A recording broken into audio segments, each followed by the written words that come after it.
School കലോത്സവ സമാപനത്തിൽ നിറസാന്നിധ്യമായിരുന്നു മോഹൻലാൽ. വടക്കുനാഥനെ വണങ്ങിയും കുട്ടികളെ കലാലോകത്തേക്ക് കടന്നുവരാൻ പ്രോത്സാഹനം നൽകിയുമായിരുന്നു അദ്ദേഹത്തിന്റെ പ്രസംഗം. മുഴുവൻ പ്രസംഗവും ഒന്ന് കേൾക്കാം.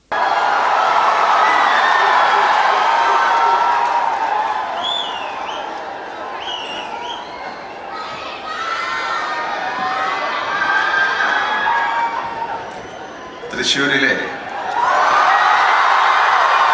ഏറ്റവും പുണ്യവും പരിപാവനമായ ഒരു സ്ഥലത്ത് നിന്നാണ് ഏഷ്യയിലെ ഏറ്റവും വലിയ കലോത്സവമായ ഈ യുവജനോത്സവത്തിൻ്റെ കുട്ടികളോടും മറ്റുള്ളവരോടും ഞാൻ സംസാരിക്കുക എന്ന് പറയുന്നത് എൻ്റെ ഏറ്റവും വലിയൊരു ഭാഗ്യമായിട്ട് കരുതുന്നു, ഒരു പുണ്യമായിട്ട് കരുതുന്നു. അതിന് ഇടവരുത്തി തന്ന വടക്കം നാഥനെ ഓർത്തുകൊണ്ട് അദ്ദേഹത്തെ സ്മരിച്ചുകൊണ്ട് ഞാൻ നിങ്ങളോട് സംസാരിക്കാം. നമസ്കാര.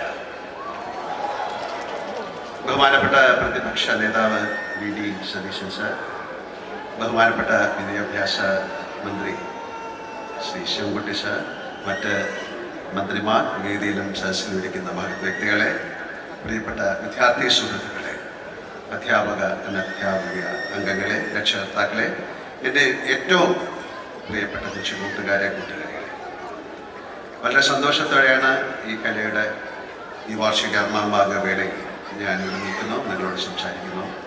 ബഹുമാനപ്പെട്ട മന്ത്രി പറഞ്ഞ പോലെ എന്ത് വേഷം ഇട്ടുകൊണ്ടാണ് വരുന്നത് ഒരു വലിയ ചർച്ചാ വിഷയമായിരുന്നു. അപ്പോൾ എല്ലാവരെയും സന്തോഷിപ്പിക്കുന്ന രീതിയിൽ ഖദർ ധരിച്ചു, പിന്നെ കുട്ടികൾക്ക് വേണ്ടി കുറച്ച് മീശ. എല്ലാവരും ഒരുപോലെ സന്തോഷിപ്പിക്കാൻ പറ്റില്ല. അപ്പം എന്തായാലും ഇത് ഏറ്റവും നല്ലൊരു വേഷമാണ്. ഞാൻ കൈത്തറിക്ക് വേണ്ടിയിട്ട് ബ്രാൻഡ് അംബാസിഡർ അല്ല, ഗുഡ്വിൽ അംബാസിഡറായിട്ടൊക്കെ ചെയ്തിട്ടുള്ളതാണ്. എനിക്കിഷ്ടപ്പെട്ട വേഷമാണ്. അപ്പം എൻ്റെ അടുത്ത് മന്ത്രി പറഞ്ഞു ഇങ്ങനെ തന്നെ വരണം. നന്ദി സർ.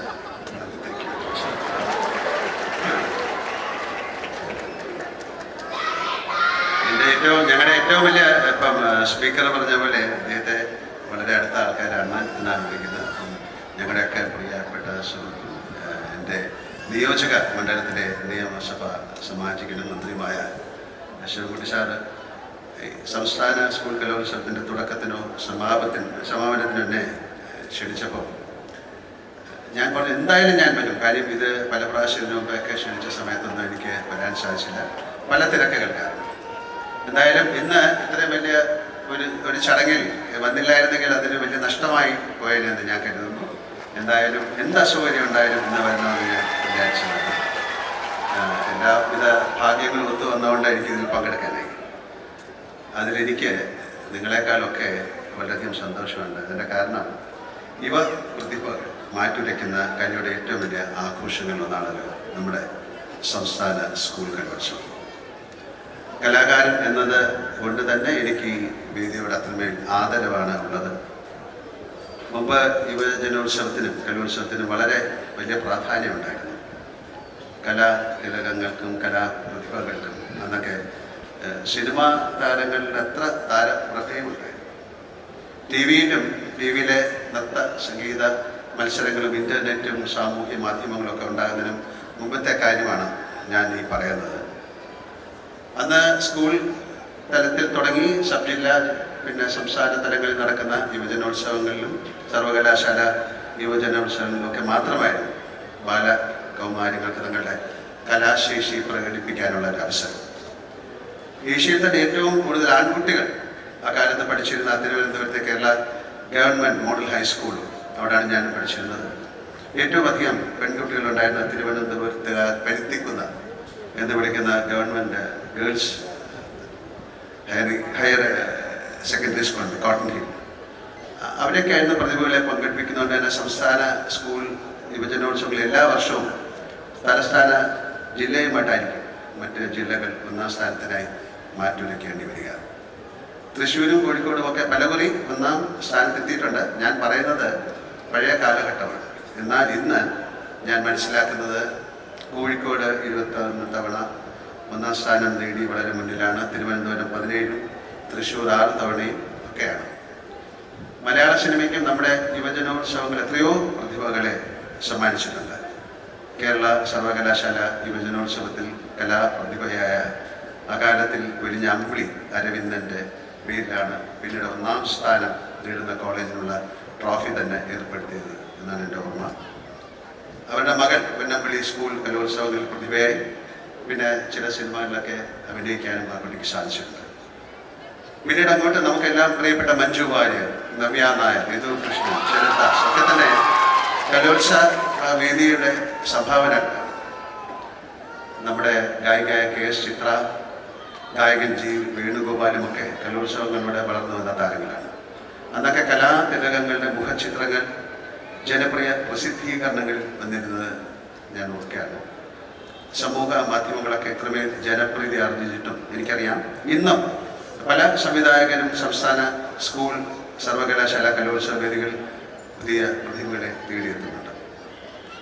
കലോത്സവങ്ങൾ കുട്ടികൾക്ക് നൽകുന്നത് അവരുടെ കഴിവുകൾ പ്രദർശിപ്പിക്കാനുള്ള കേവല അവസരങ്ങൾ മാത്രമല്ല എന്ന് ഓർക്കണം. അതവർക്ക് കൂട്ടായ്മയുടെ സാമൂഹ്യ പാഠം സമ്മാനിക്കുന്നുണ്ട്. വ്യക്തി എന്ന നിലയ്ക്ക് ആത്മവിശ്വാസം കൂട്ടി ഉറപ്പിക്കുന്നുണ്ട്. പങ്കുവെക്കലിൻ്റെ രസം ശീലിപ്പിക്കുന്നുണ്ട്. തോൽവി എന്നത് വിജയത്തിലേക്കുള്ള പടവാണ് എന്ന തിരിച്ച അറിവുണ്ടാക്കുന്നുണ്ട്. മത്സരിക്കുന്നതാണ് പ്രധാനം. അവിടെ ജയപരാജയങ്ങൾ സത്യത്തിൽ അപ്രസക്തമാണ്.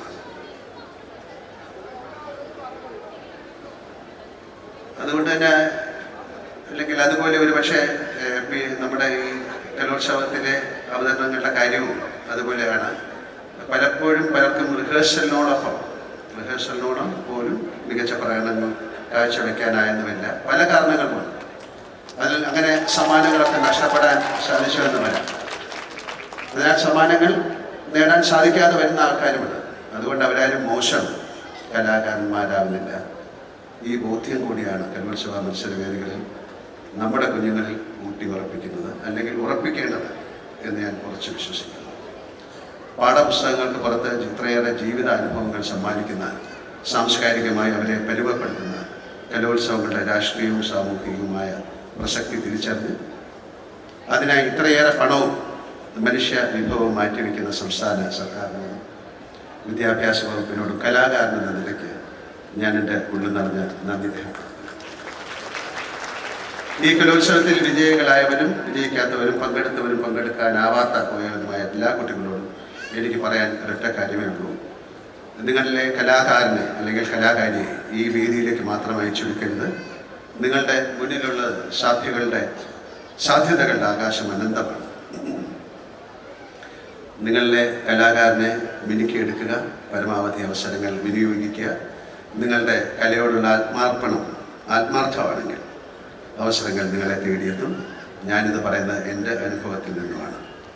ഇന്നിവിടെ സമാപിക്കുന്ന 64ാമത് സംസ്ഥാന സ്കൂൾ കലോത്സവത്തിൽ സമ്മാനാർഹരായ എല്ലാ പ്രതിഭകളെയും, കലാതലവും പ്രതിഭയായി പോയിന്റ് നിലയിൽ മുന്നിലെത്തിയ സ്കൂളുകളും എല്ലാവരെയും അകന്നറിഞ്ഞ് ഞാൻ ആശംസിക്കുന്നു.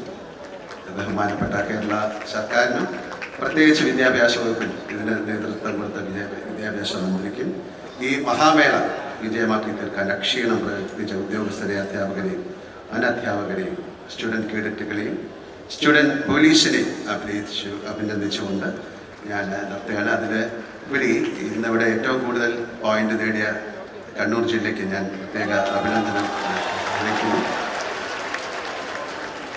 ഞാൻ മനസ്സിലാക്കിയിടത്തോളം സ്കൂളുകൾ ഇപ്പം 1ാം സ്ഥാനത്ത് നിൽക്കുന്ന പാലക്കാട് ജില്ലയിലെ ആലത്തൂർ നിന്നുള്ള BSS ഗുരുകുലം ഹയർ സെക്കൻഡറി സ്കൂളാണ്. ജാതിമത വിവേചനങ്ങൾക്കെതിരെ ശക്തമായി പ്രവർത്തിച്ച സാമൂഹിക പരിവേഷ പരിഷ്കർത്താവ് ബ്രഹ്മാനന്ദ സ്വാമി ശിവയോഗിയുടെ വിദ്യാലയം ആണ്. എൻ്റെ അറിവ് ശരിയാണെങ്കിൽ കഴിഞ്ഞ 12 വർഷമായി സംസ്ഥാന സ്കൂൾ കലോത്സവത്തിൽ ഏറ്റവും മികച്ച സ്കൂളായി പ്രവർത്തിക്കുകയാണ്. ഇവർ തുടർച്ചയായ 13ാം തവണയും കലോത്സവത്തിൽ ഒന്നാമതെത്തുന്നു. ഗുരുകുല സ്കൂളിലെ കുട്ടി കലാകാരന്മാരെയും കലാകാരികളെയും ഹാർദമായി ഞാൻ അഭിനന്ദിക്കുന്നു.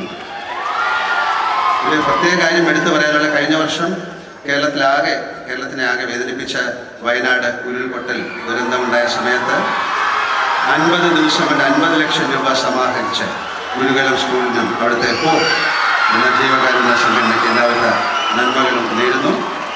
ഞാൻ ഒരിക്കൽ കൂടി എല്ലാവരെയും അഭിനന്ദിക്കുന്നു. അവസാനമായി ഞാൻ ഒന്നുകൂടി പറയുന്നു, ഇതൊരു മത്സരമല്ല, ഇതൊരു ഉത്സവമാണ്. എല്ലാവർക്കും ഒരിക്കൽ കൂടി ആശംസകൾ നേരുന്നു. എല്ലാവർക്കും നല്ലൊരു സായാഹ്നം നേരുന്നു. ഒരിക്കൽ കൂടി വടക്കുംനാഥനുള്ള പ്രാർത്ഥന നേരുന്നു. നിർത്തുന്നു. നമസ്കാരം. ജയ്.